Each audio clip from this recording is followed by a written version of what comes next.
জাকাতের যে ফর্মুলা বললাম ঠিক আছে তো, এইভাবেই জাকাত দিতে হবে। আর হে জাকাত দেয় এমন দোকানে গেছে ঢাকায় বঙ্গবাজার, এখানে জাকাতের শাড়ি লুঙ্গি পাওয়া যায়। বাটপারি করতে কে বলেছে? জাকাতের নামে গরিবের সাথে তামাশা করো, শাড়ি লুঙ্গি বিতরণ করে গরিবের সাথে তামাশা করার জন্য আল্লাহ জাকাত দেন নাই। জাকাতের বিধান আল্লাহ দিয়েছেন প্রতিটা এলাকা থেকে দরিদ্র মানুষের দরিদ্রতার কবর দিয়ে তাকে যেন স্বাবলম্বী করে দেওয়া যায়। কষ্ট হচ্ছে আপনাদের? তাহলে বলেন তো, ইবাদত আল্লাহর আনুগত্য শুধু কি নামাজ রোজা হজ জাকাতে হবে, না আমাদের নিজেদের ফায়দার জন্য সব জায়গায় দরকার? এটা তো আজকে বললেন, এক জায়গায় না সব জায়গায়। এজন্য আমরা আমাদের জীবনের সব জায়গায় কার আইন চাই? আরো জোরে বলেন, কার আইন? আল্লাহ কবুল করেন। আমরা কোথায় ছিলাম? ওয়াকাদা রাব্বুকা আল্লা তা'বুদু ইল্লা ইয়া। তোমার রবের পক্ষ থেকে ফয়সালা হয়েছে তুমি আল্লাহ ছাড়া অন্য কারো ইবাদত মানে আনুগত্য করবে না। আনুগত্য হবে কার? এই আনুগত্য কতক্ষণ হবে? না, এই জবাব কোরআন শরীফে আছে। এই আনুগত্য কতক্ষণ হবে আল্লাহ বলছেন কোরআনুল কারীমের 15 নম্বর সূরা সূরাতুল হিজরের 99 নম্বর আয়াতে আল্লাহ তাআলা বলছেন ওয়া'বুদ রাব্বাকা হাত্তা ইয়াতিয়াকাল ইয়াকিন। তোমার কাছে মৃত্যু আসার আগ পর্যন্ত, অর্থাৎ মরণ পর্যন্ত ইবাদত এবং আনুগত্য করতে হবে যার তিনি কে। খেয়াল করেন, আল্লাহ তার আনুগত্যের কথা এখানে শেষ করলেন। আল্লাহ তার আনুগত্যের কথা বলার পরেই এখানে এমন দুইজন ব্যক্তির কথা উল্লেখ করলেন আমাদের সৃষ্টির জন্য, অস্তিত্বের জন্য আল্লাহর পরেই যার কাছে আমরা ঋণী, যাদের কাছে ঋণী, এমন দুইজন ব্যক্তির কথা আল্লাহ এবার উল্লেখ করছেন। আল্লাহ তাআলা বলছেন ওয়াকাদা রাব্বুকা আল্লা তা'বুদু ইল্লা ইয়্যাহু ওয়া বিল ওয়ালিদাইনি ইহসানা। তোমার রবের কাছ থেকে ফয়সালা হয়েছে তিনি ব্যতীত অন্য কারো ইবাদত তোমরা করবে না। আর আল্লাহর আনুগত্যের পরেই তোমাদের জন্য দায়িত্ব হলো, আল্লাহ হুকুম দিয়েছেন আমার আনুগত্যের পরে যাদের সাথে সবচেয়ে উত্তম আচরণ, যাদের সাথে সবচেয়ে ভালো আচরণ সদাচার করবে, ইহসান করবে, তারা হলো তোমার পিতামাতা, তারা হলো তোমার আব্বা তোমার আম্মা। আব্বা আম্মার সাথে আল্লাহর আনুগত্যের পরে আব্বা আম্মার সাথে ভালো আচরণ করতে হবে। হুকুমটা কার? আস্তে বলবেন না, জোরে বলেন, হুকুমটা কার? বাবা, বাবা তিনি তো বলেন বটবৃক্ষের মতো, বৃক্ষ যেমন প্রতীককে ছায়া দেয়, বাবা তেমন বটবৃক্ষের মতো সন্তানদেরকে সকল ঝড় ঝাপটা কষ্ট থেকে রক্ষা করে। তিনি কষ্ট নিজে সহ্য করেন, ত্যাগ তিতিক্ষা স্বীকার করে সন্তানকে তিনি বড় করে তুলেন।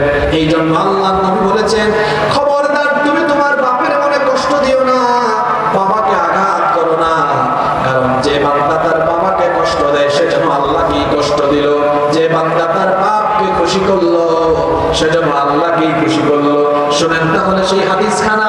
আল্লাহর নবী বলেছেন রিদার রাব্বি ফি রিদাল ওয়ালিদ ওয়া সাখাতুল্লাহি ফি সাখাতিল ওয়ালিদ। পিতার সন্তুষ্টিতে আল্লাহ সন্তুষ্ট, পিতার অসন্তুষ্টিতে আল্লাহ অসন্তুষ্ট।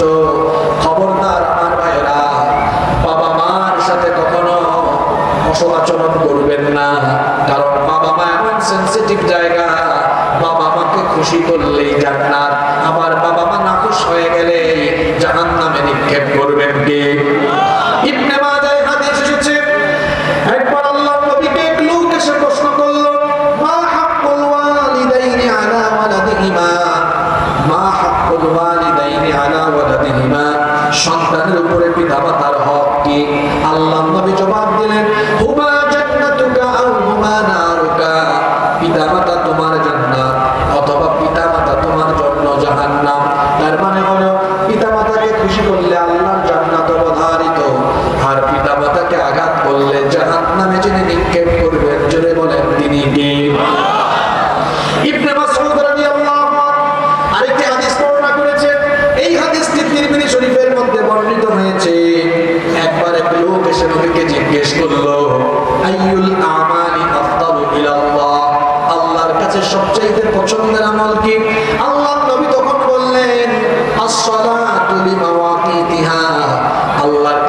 সবচেয়ে পছন্দের আমল হলো সময় মতো নামাজ আদায় করা। ওই সাহাবী বললেন, অতঃপর কোন আমলটা আল্লাহর কাছে সবচেয়ে প্রিয়? নবীজি বললেন, বিররুল ওয়ালিদাইন, তোমার পিতামাতার সাথে সদাচরণ করা। পিতামাতার সাথে কেউ যদি অসদাচরণ করে, কেউ যদি পিতামাতাকে কষ্ট দেয়, পিতামাতাকে কষ্ট দেওয়া সগীরা গুনাহ না কবিরা গুনাহ? আস্তে বলবেন না, জোরে বলেন, সগীরা গুনাহ না কবিরা গুনাহ? বাবার সাথে অসদাচরণ করবেন না। আপনি ভুলে গিয়েছেন আপনার বাবা আপনাকে কত কষ্ট করে লালন পালন করেছেন। বাবার কথা আরো ভালোভাবে উপলব্ধি করা যায় নিজে যখন সন্তানের বাবা হওয়া যায়, তখন বাবার গুরুত্ব আরো বেশি বোঝা যায়।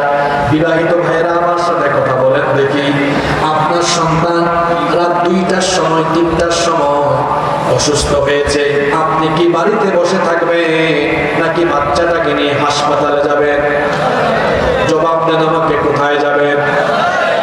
আপনার সন্তানের জন্য যেমন আপনার মনে অনেক দয়া, তাকে নিয়ে হাসপাতালে দৌড়া আপনার মনে নাই? আপনি ভুলে গিয়েছেন আপনি যখন ছোট ছিলেন, আপনি যখন কান্না করতেন, ভাষা ছিল না, কান্না ছাড়া কোনো ভাষা নাই, তখনও আপনার সামান্য অসুস্থতা হলে এই বাপ টাকা না থাকলেও ধার করে ঋণ করে আপনাকে নিয়ে তারপরে হাসপাতালে গিয়েছে।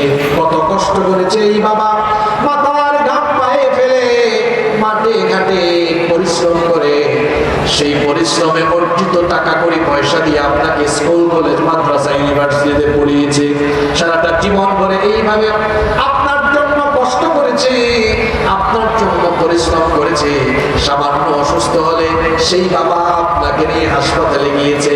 আর আপনার এই বাবা বার্ধক্যের কারণে অসুস্থ, আপনি তাকে চিকিৎসা করান না, আপনি তাকে একটু বিয়ে খাওয়ানো না। এমন সন্তান আছে, সে তার বাপকে একটু মুখে তুলে খাওয়ালো না। বয়স্ক মানুষ, বাবা চুল পেকে গেল, দাড়ি পেকে গেল, বাবা এখন নিজের বিছানা থেকে উঠতে পারে না, বাবা নিজের হাতে খাইতেও পারে না। ও ভাই, ভুলে গেলেন নাকি ছোট্টবেলা তো আপনার বাবা আপনাকে মুখে তুলে খাবার খাইয়ে দিয়েছে। বার্ধক্যের কারণে আজ আপনার বাবা নিজে হাত দিয়ে খাইতে পারে না, এখন তার রুমে যান, রুমে গিয়ে তারে আপনি খাওয়ায় দেন। যদি আপনার বাবা আপনার উপর খুশি হয়ে একটা মুচকি হাসি মারে, আল্লাহর কসম, আল্লাহর আরশ আপনার উপরে খুশি হয়ে যাবে। বাবার সাথে অসদাচরণ করবেন না। অনেক যুবক ভাইদেরকে আমি মাহফিলে দেখতে পাচ্ছি, আমার ভাইদেরকে আমি অনুরোধ করছি, খবরদার নিজের বাপের মনে কখনো কষ্ট দিবেন না, দুঃখ দিবেন না, কখনো গলা উঁচু করে কথা বলবেন না, বাবা মাকে কখনো আঘাত করে কথা বলবেন না। আরে মা, মায়ের সাথে কেমনে আপনি খারাপ আচরণ করেন? মা তো বলেন এমন, মা সন্তানের জন্য বাবার চাইতে আরো বেশি কষ্ট করেছেন। এই জন্য একটা হাদিস এসেছে, হাদিসের বর্ণনাকারী সাহাবী হচ্ছেন আবু হুরায়রা রাদিয়াল্লাহু আনহু। তিনি বলছেন, জাআ রাজুলুন ইলা রাসূলিল্লাহি সাল্লাল্লাহু আলাইহি ওয়াসাল্লাম, এক লোক রাসূলের কাছে আসলো, এসে বলল, ইয়া রাসূলুল্লাহ, আমরা মুহাম্মদে বলি সাল্লাল্লাহু আলাইহি ওয়াসাল্লাম, মান আহাব্বুন নাসি বিহুসনি সাহাবাতি, আমার কাছ থেকে কে সবচাইতে উত্তম আচরণ পাবে? নবীজি বললেন, উম্মুক, তোমার মা। সাহাবী দ্বিতীয়বার প্রশ্ন করলেন, তুম্মা মান, অতঃপর তারপরে কে? নবীজি দ্বিতীয়বার বললেন, উম্মুক, তোমার মা। সাহাবী তৃতীয়বার বললেন, তুম্মা মান। নবীজি তৃতীয়বার জবাব দিলেন, উম্মুক, তোমার মা। এরপরে সাহাবী চতুর্থবার প্রশ্ন করলেন, তারপরে কে? নবীজি বললেন, আবুকা। নবীজি মায়ের কথা বললেন 3 বার, বাবার কথা বললেন 1 বার। কথা বুঝে থাকলে বলেন তো, আল্লাহর নবী মায়ের কথা বলেছেন কয়বার? আস্তে বলবেন না, জোরে বলেন, কয়বার? বাপের কথা বলেছেন কয়বার? কেন মায়ের কথা 3 বার বলা হলো? কারণ মা এমন 3টা কষ্ট সহ্য করেছেন, যেই 3টা কষ্ট পৃথিবীর কোনো বাবা করে না। মা কোন 3টা কষ্ট সহ্য করলেন? কোরআনে কারীমের 46 নম্বর সূরা সূরাতুল আহকাফের 15 নম্বর আয়াতে আল্লাহ তাআলা বলছেন, ওয়া ওয়াসাইনাল ইনসানা বিওয়ালিদাইহি ইহসানা হামালাতহু উম্মুহু কুরহান ওয়া ওয়াদাআতহু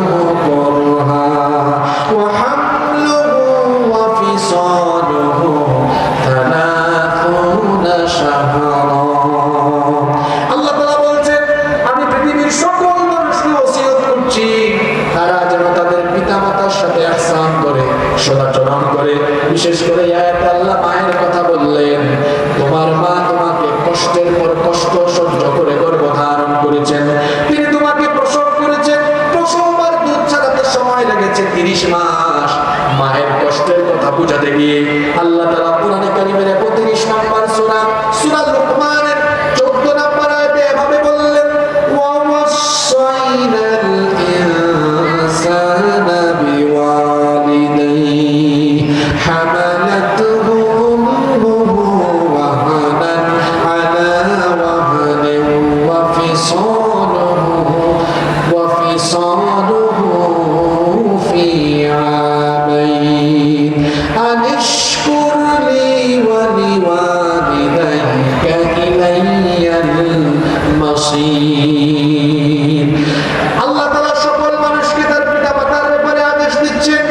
এখানে বিশেষ করে মায়ের কথা আল্লাহ বললেন, হামালাতহু উম্মুহু ওয়াহানান আলা ওয়াহনিন, তোমার মা তোমাকে যন্ত্রণার পর যন্ত্রণা সহ্য করে গর্ভধারণ করেছেন।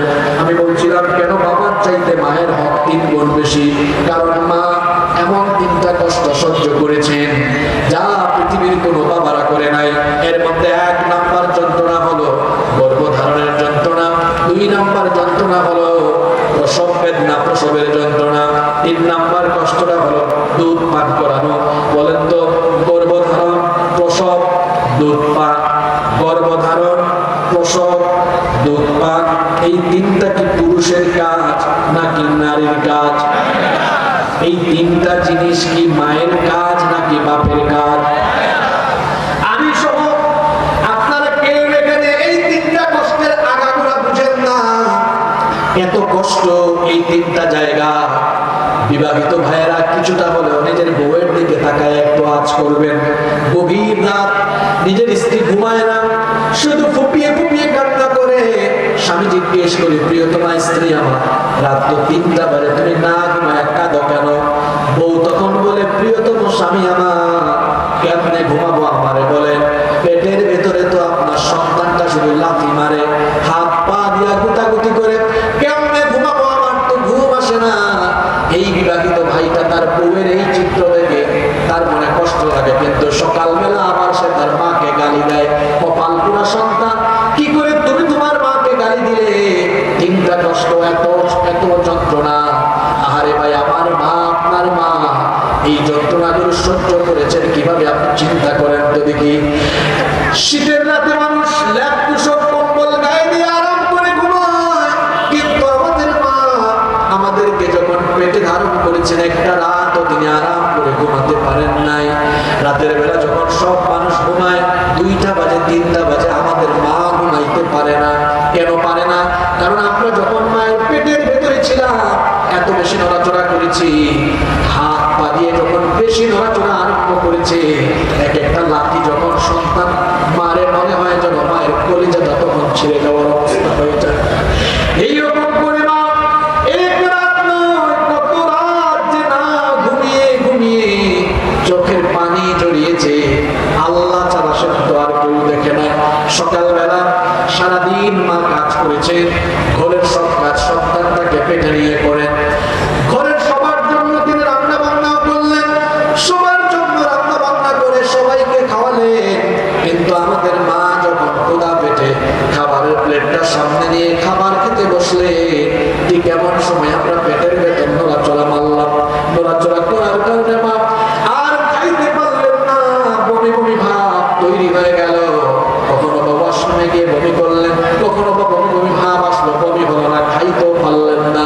রুমের ভেতরে ঢুকে ফুপিয়ে ফুপিয়ে কান্না করলেন। এইভাবে করে আমাদের মা 1 দিন আর 2 দিন নয়, একটানা 10টা মাস গর্ভধারণের যন্ত্রণা সহ্য করেছেন।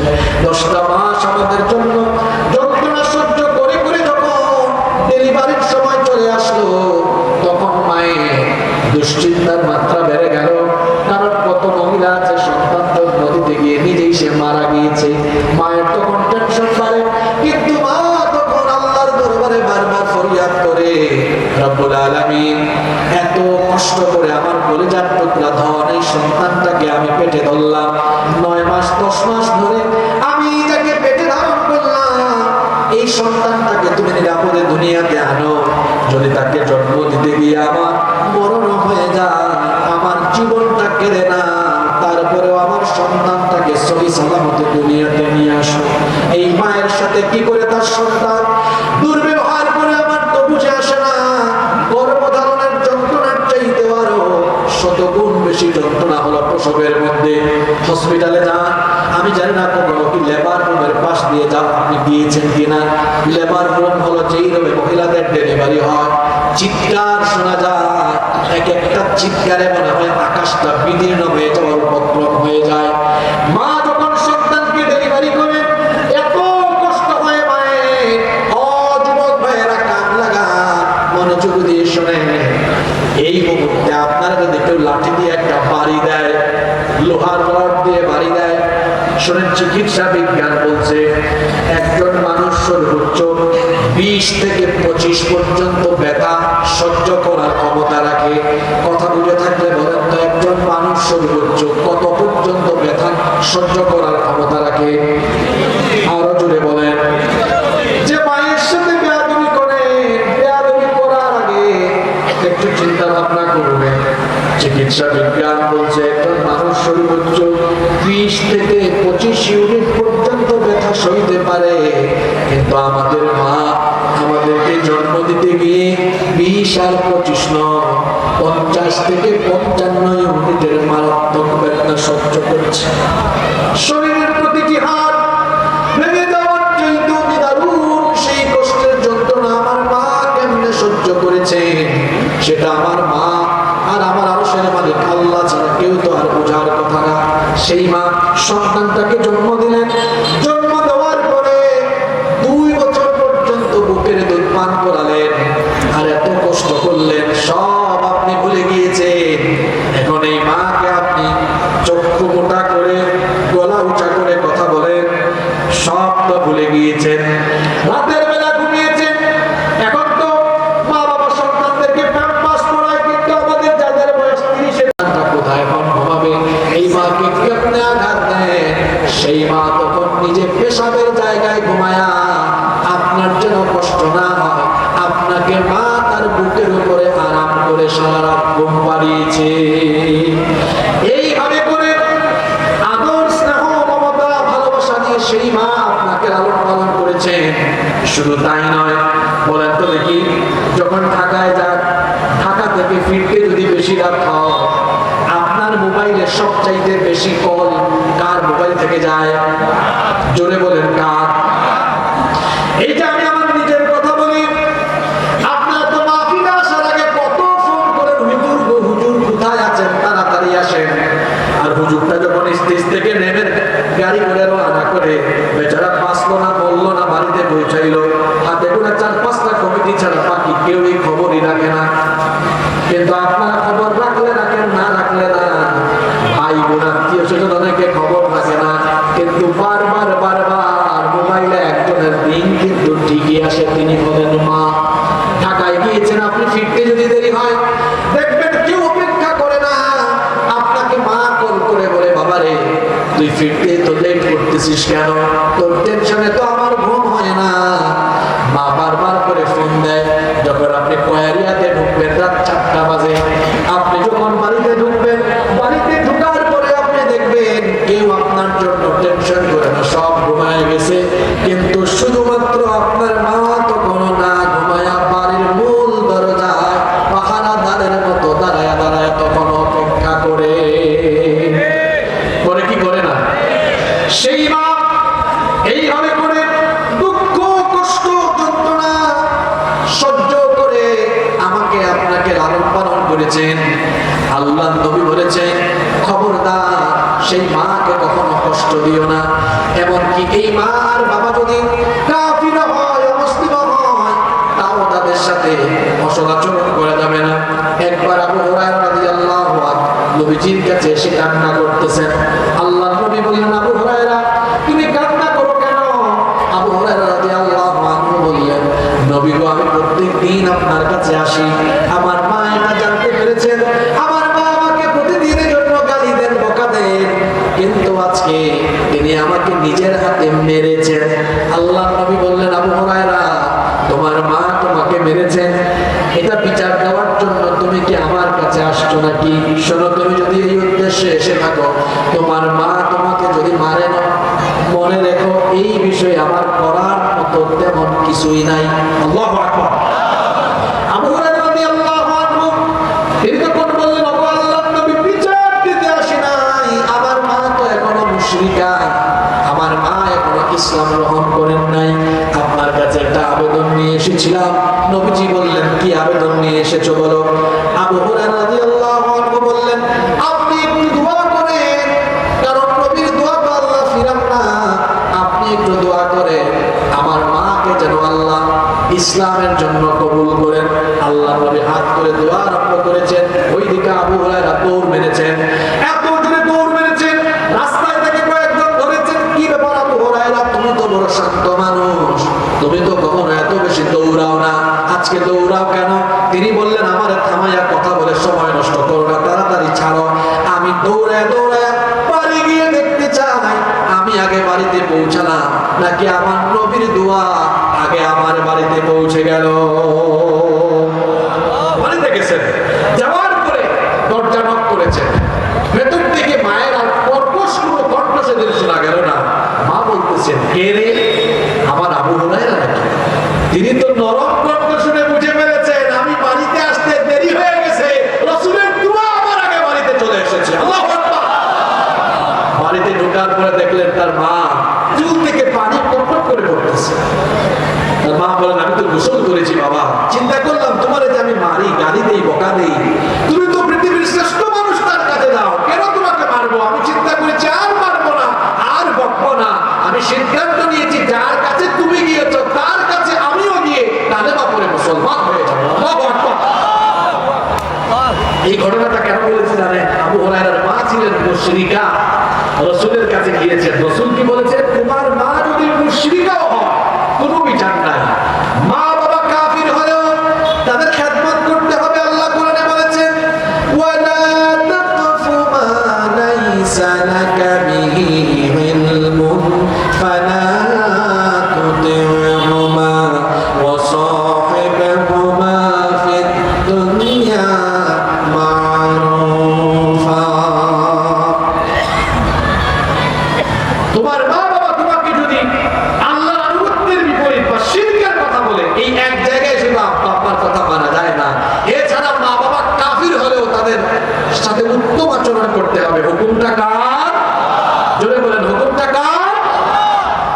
মা বাবার খেদমত বিশেষ করে কোন টাইমে বেশি করতে হবে এটা আল্লাহ তাআলা এই আয়াতের মধ্যে বলেছেন। আল্লাহ বলছেন, ইন্না ইয়াবলুগান্না ইনদাকাল কিবারা আহাদুহুমা আও কিলাহুমা ফালা তাকুল লাহুমা উফফিন ওয়া লা তানহারহুমা ওয়া কুল লাহুমা কওলান কারীমা। তোমার মা বাবা দুইজন কিংবা কোনো একজন যদি বার্ধক্য বয়সে চলে যায়, তখন তাদের সাথে চিরকি দিয়ে রাগ করে কথা বলো না, উফ শব্দ পর্যন্ত বিরক্ত হয়ে বলো না, ওয়ালা তানহারহুমা তাদেরকে ধমকও দিও না, বরং ওয়াকুল লাহুমা কওলান কারীমা তাদের সাথে সবচেয়ে সম্মানজনক আচরণ করতে হবে। হুকুমটা কার? আস্তে বলবেন না, জোরে বলেন, হুকুমটা কার? আল্লাহ হুকুম করেছেন তোমার মা বাবার সাথে কখনো বার্ধক্য বয়সে উফ শব্দ পর্যন্ত বলো না, তাদের সাথে ঝিরকি দিয়ে রাগ করে কথা বলো না, কারণ যদি রাগ করে ঝিরকি দিয়ে কথা বলো সকল আমলগুলোকে যিনি বরবাদ করে দিবেন তিনি কে? আস্তে বলবেন না, জোরে বলেন, তিনি কে? আপনাদের কষ্ট হচ্ছে নাকি? খেয়াল করে শোনেন, আমি শেষ দিকে চলে আসতেছি একেবারে। আল্লাহ তাআলা বলেছেন এখানে বার্ধক্যের কথা। কেন? মানুষ বার্ধক্য বয়সে শিশুদের মতো দুর্বল হয়ে যায়, এই জন্য আল্লাহ বার্ধক্যের সময়ের কথা বলেছে। আর বেশিরভাগ সন্তান তার বার্ধক্যে চলে যায় বুড়া মা বাবার সাথে অসদাচরণ করে। এমন সন্তান বলেন তো আমাদের সমাজে আছে না নাই? যদি বলেন আছে না নাই? আপনাকে ছোটবেলায় ঘুম পাড়াইতো কে? আপনার মা, আপনার বাবা। নিজের বিবেককে, যুবক ভাইয়ের একই দিকে তাকা, কে এমন আছে যে প্রতিদিন তার বুড়া বাপকে, বৃদ্ধা মাকে মাথায় হাত বুলিয়ে হাত পা টিপে টিপে ঘুম পাড়া? এমন কয়জন আছেন আমি জানি না। এটা প্রতিদিন করবেন, প্রতিদিন করবেন। আমি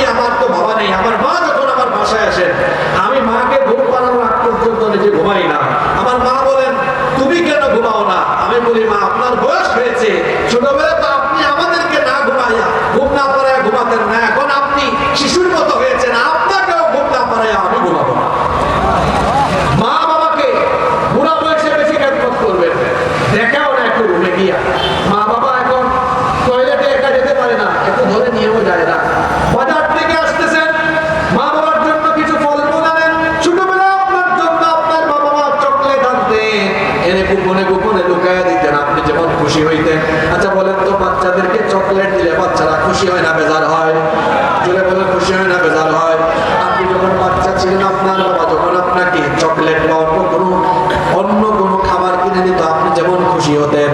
আপনি আগামীকাল একটু বাজার থেকে আলাদা করে লুকায়া কোনো ব্যাগে কোনো কিছু নিয়ে এসে একদম লুকিয়ে লুকিয়ে বাবা মায়ের রুমে গিয়ে আপনি তারপরে প্যাকেটটা খুলে, মনে করেন আপনি আঙ্গুর আনলেন, বেদানা আনলেন, খুলে আপনি বাবা মার মুখে তুলে গোপনে গোপনে নীরবে নীরবে খাইয়ে দেন। দেখবেন আপনি যখন ছোটবেলায় চকলেট পাইলে খুশি হইতেন, আপনি আপনার বৃদ্ধ বাবার বৃদ্ধা মায়ের জন্য এভাবে করে এনে নিজে হাত দিয়ে মুখে তুলে খাইয়ে দিলে বাবা মা যদি খুশি হয়ে একটা মুচকি হাসি মারে, আল্লাহর আরো আপনার উপরে খুশি হয়ে যাবে। সব একজন সন্তান তার খরচের তালিকায় সবার উপরে রাখবে কাকে? যদি বলে কাকে? আসতে বলেন কাকে? না জানলে জেনে নেন। আল্লাহ তাআলা বলছেন সূরা বাকারার 215 নম্বরে, ইয়াসআলুনাকা মাযা ইউনফিকুন। হে নবী, তারা আপনাকে জিজ্ঞেস করছে তারা কোন জায়গায় খরচ করবে, আপনি তাদেরকে জবাব দিয়ে দেন, কুল মা আনফাকতুম মিন খায়রিন ফালিল ওয়ালিদাইনি ওয়াল আকরাবিন। আপনি বলে দেন তোমরা যা খরচ করো সবচেয়ে উত্তম হবে, সবার আগে খরচ করবে ফালিল ওয়ালিদাইন, তোমাদের পিতামাতার জন্য। কান লাগান, ঈদের সময় আসলে সবচাইতে বেশি বাজেট রাখতে হবে কার জন্য? যারা বললো না তারা কি বোর্ডটুকু আগে রাখে না? সবার উপরে বাজেট কার জন্য? বলেন কার জন্য? সবার আগে মায়ের অংশ, বাপের অংশ, এটা রেখে সবচেয়ে বেশি দাম দিয়ে তাদেরটা কিনবে আগে বাবা মা। কারণ শুনে রাখে, যে কপাল পুরা তার মা বাপের দোয়া নিতে পারে না, তার দুনিয়াও যাবে আখিরাতও যাবে। কিসের নামাজ, কিসের রোজা, কিসের ইসলামী আন্দোলন, সবকিছু শেষ হয়ে যাবে যদি আপনার মা বাপকে আপনি আঘাত করেন। এক সাহাবী এসে বলছেন, নবী আমি আপনার সাথে জিহাদে যাব। কোথায় যাব? জোরে বলেন কোথায় যাব? জিহাদ মানে কি বুঝেন? তরবারির ছায়ার তলে আল্লাহর জান্নাত। হাদিস আছে, সুবহানাল্লাহ। এমন সুযোগ আছে এখানে। আল্লাহর নবী বললেন, হাল্লাকা মিন উম্মিন। আচ্ছা তোমার কি মা আছে? সাহাবী বললেন হ্যাঁ। আল্লাহ রাসূল বললেন, তোমার জিহাদ করা লাগবে না, বাড়ি গিয়ে মায়ের খেদমত করো, কারণ তোমার মায়ের পায়ের তলায় আল্লাহর জান্নাত রয়েছে। মায়ের পায়ের তলায় জান্নাত রেখেছেন কে? মায়ের পায়ের তলায় জান্নাত রেখে কোথায় দৌড়া? এই মাকে খুশি করেন, এই বাবাকে খুশি করেন। মা বাবার দোয়া কখনো বৃথা যায় না। আল্লাহর নবী বলেছেন, সালাতু দাওয়াতিন মুস্তাজাবা, তিন ব্যক্তির দোয়াকে ফিরায় দেওয়া হয় না। এক নাম্বার হচ্ছে দাওয়াতুল মাজলুম। দাওয়াতুল মাজলুম, মুসলিমের দোয়া আল্লাহ কখনো ফিরায় দেন না। দুই নাম্বার হচ্ছে দাওয়াতুল মুসাফির, মুসাফিরের দোয়া ফিরায় দেওয়া হয় না। তিন নাম্বার হলো দাওয়াতুল ওয়ালিদ, যে পিতা মাতা তার সন্তানের জন্য দোয়া করে, ওই দোয়া আল্লাহ তাআলা ফিরায় দেন না। তবে মনে রাখবেন, আব্বা আম্মার দোয়ার চাইতে দোয়া আগে কবুল হয়। কি কবুল হয়? যে কষ্ট দেন না বাবা, যদি উফ কষ্ট পাইছি বলে শেষ, একটা ঘটনা বলে শেষের দিকে যাবো। ঘটনাটা কি বলবো? জোরে বলেন, ঘটনাটা বলবো। বনি ইসরাইলের একজন বড় আল্লাহ বলেছিলেন, তার নাম হচ্ছে জুরাইজ। পাহাড়ের উপরে তিনি ইবাদত বন্দেগীতে মশগুল ছিলেন, বড় আল্লাহওয়ালা মানুষ তিনি ছিলেন। একদিন রাতের বেলা তাহাজ্জুদের নামাজে দাঁড়িয়ে আছেন, তার মা গেলেন, তার মা গিয়ে দরজার মধ্যে নক করে তাকে ডাকলেন, আমার ছেলে জুরাইজ। ওই আল্লাহর ওলি মনে করলেন, আমি নামাজে আছি, আমি কি নামাজটা ভাঙবো না? আমার মায়ের ডাকের জবাব দিল। তিনি মায়ের জবাব দিলেন না, নামাজেই দাঁড়িয়ে থাকলেন। মা এইভাবে করে দ্বিতীয় দিন আসলেন, দ্বিতীয় দিন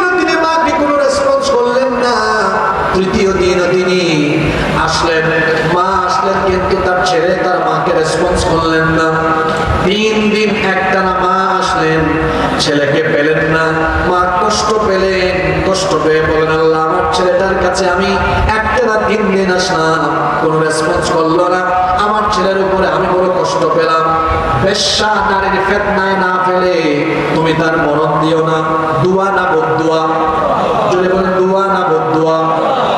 কয়েকদিন পরে একদিন গভীর রাতে এক নারী জুরাইজের দরজার মধ্যে নক করলেন। অনেকক্ষণ পরে তিনি দরজা খুললেন।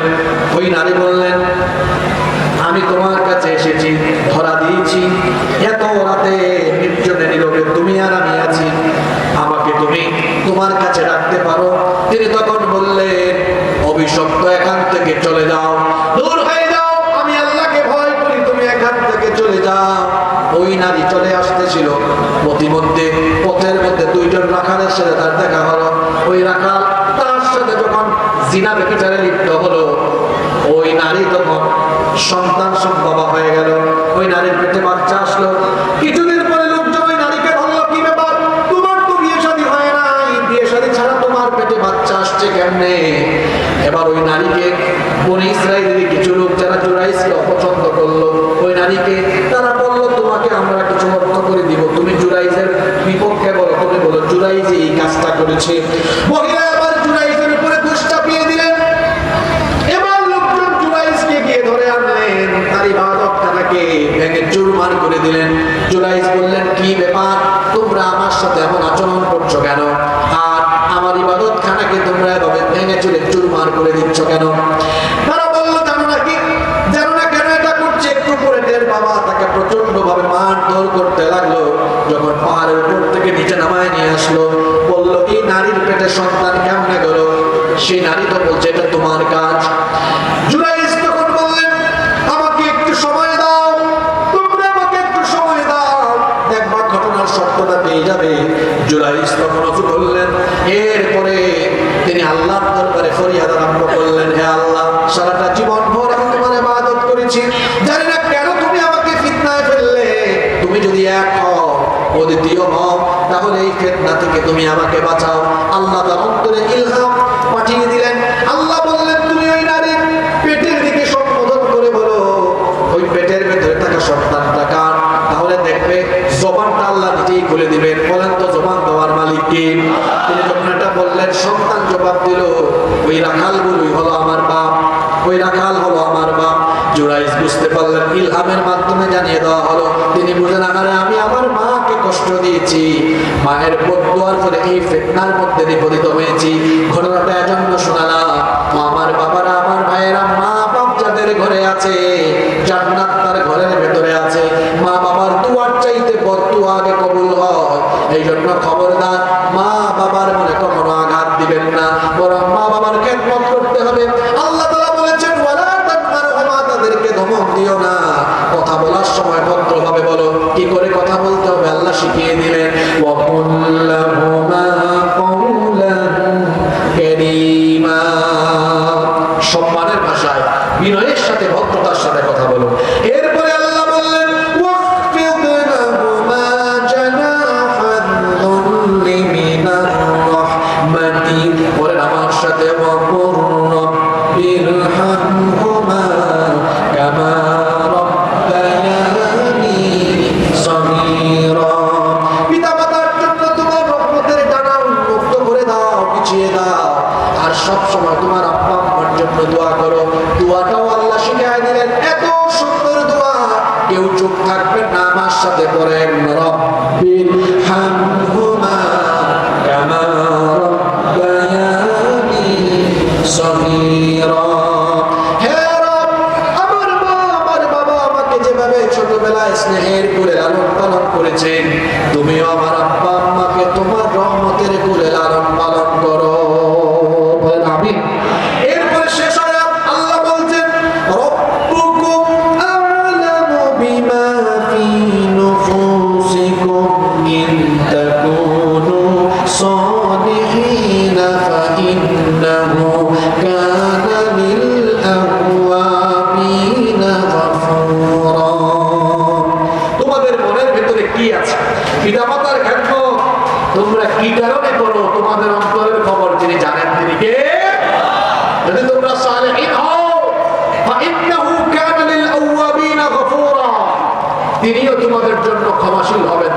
কবুলকারী হবেন। অর্থাৎ তোমরা যদি সত্যিকার অর্থে নেককার হও, তাহলে অন্তর দিয়ে মনে প্রাণে মা বাবার খেদমত করো, তাহলে তোমাদেরকে মাফ করে জান্নাত যিনি দিয়ে দিবেন তিনি কে? তিনটা আয়াতে দুইটা ফরমান পেয়েছি। প্রথম ফরমান, আমার জীবনের সব ক্ষেত্রে আনুগত্য হবে কার? দ্বিতীয় ফরমান পেয়েছি, আল্লাহর আনুগত্যের পরে আমি যার সাথে সবচেয়ে উত্তম আচরণ করব তিনি আমার বাবা, তিনি আমার মা। অনুরোধ করে যাচ্ছি, আব্বা আম্মাকে কষ্ট দিবেন না। আল্লাহ রাসূল বলেছেন, যে ব্যক্তি তার মা বাবা দুজনকে বা কোনো একজনকে জীবিত পেল আর জান্নাতে গেল না, তার মতো কপাল পুরা আর হতে পারে। এজন্য আব্বা আম্মার মনে আঘাত দিবেন না, কষ্ট দিবেন না। যদি কেউ কষ্ট দিয়েও থাকেন, আজকে বাড়ি গিয়ে পা ধরে মাপ চেয়ে ফেলবেন। পারবেন তো ইনশাআল্লাহ? যে দুইটা ফরমান এখান থেকে জানলাম, আল্লাহ তাআলা আমাদেরকে এই দুইটা আয়াত উপলব্ধি করে আল্লাহর আনুগত্য মোতাবেক জীবন পরিচালনা করে এবং আব্বা আম্মার খেদমত করে আমাদেরকে জীবন পরিচালনার তৌফিক দান করে। আমরা সবাই বলি আমিন। সুবহানাকা আল্লাহুম্মা ওয়া বিহামদিকা আশহাদু আল লা ইলাহা ইল্লা আনতা আস্তাগফিরুকা ওয়া আতুবু ইলাইক। ওয়াসসালামু আলাইকুম ওয়া রাহমাতুল্লাহি ওয়া বারাকাতুহু।